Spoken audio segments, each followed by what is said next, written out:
So today I'm going to make a video that's somewhat different from what I usually do. And it has to do more with the car itself than me.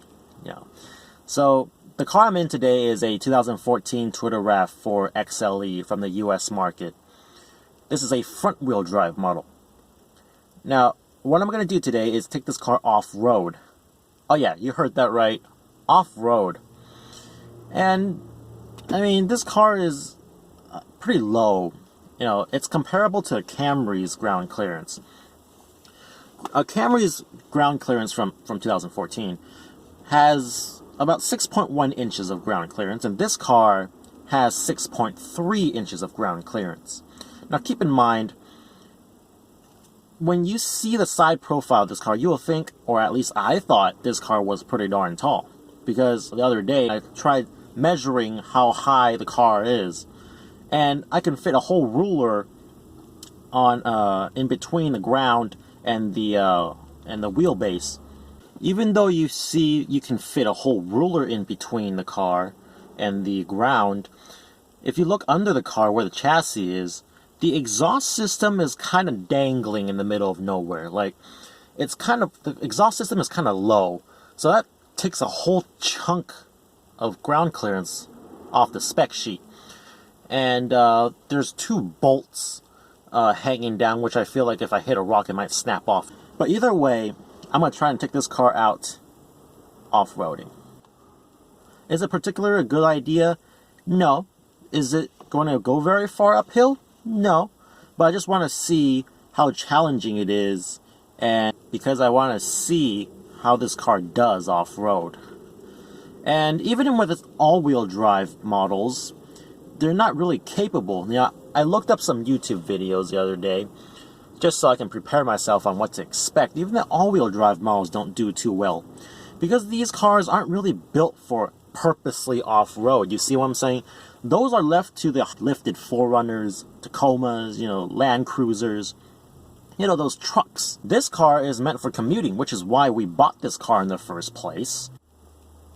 So if you bought this car to go off-roading, or just as your weekend off-roader, you pretty much bought the wrong car. Now, this car is really meant for daily commuting, and the all-wheel drive system is to help you more in extreme weather conditions. This is not the most capable car in its class. From what I've heard and what I've seen, the Subaru Forester is probably the better buy because of its more superior symmetrical all-wheel drive system, which I don't know much about because I haven't owned one before, but from what I've heard, Subaru makes better all-wheel drive systems.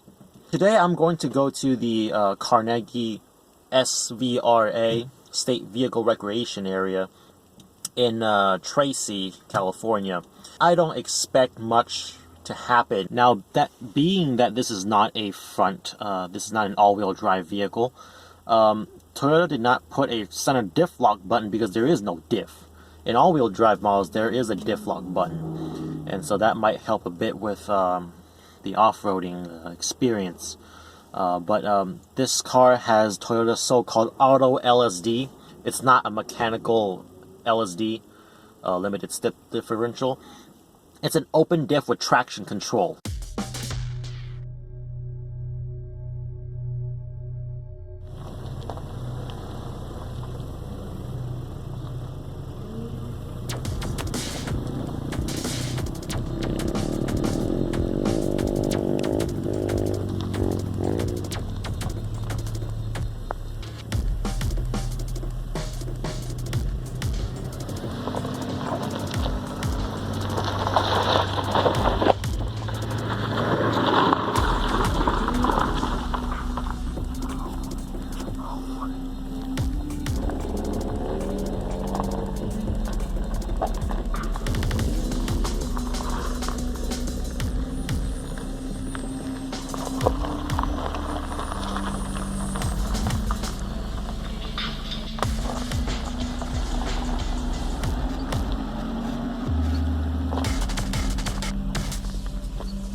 Just let him do it. Yeah, fuck you.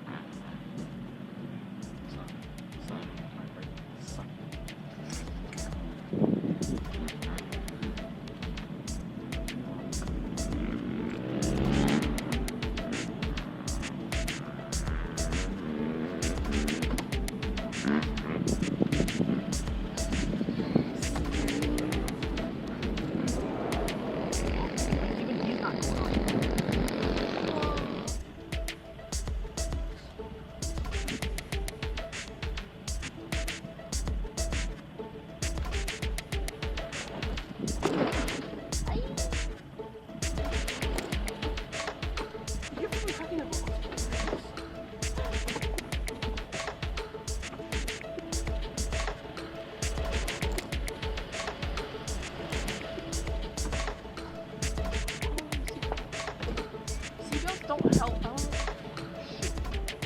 Help them, you're in the fucking crunch.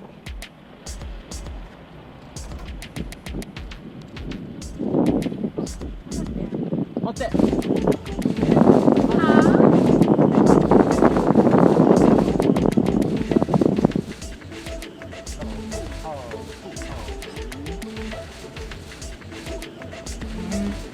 If it rains here, there's no way I can do anything.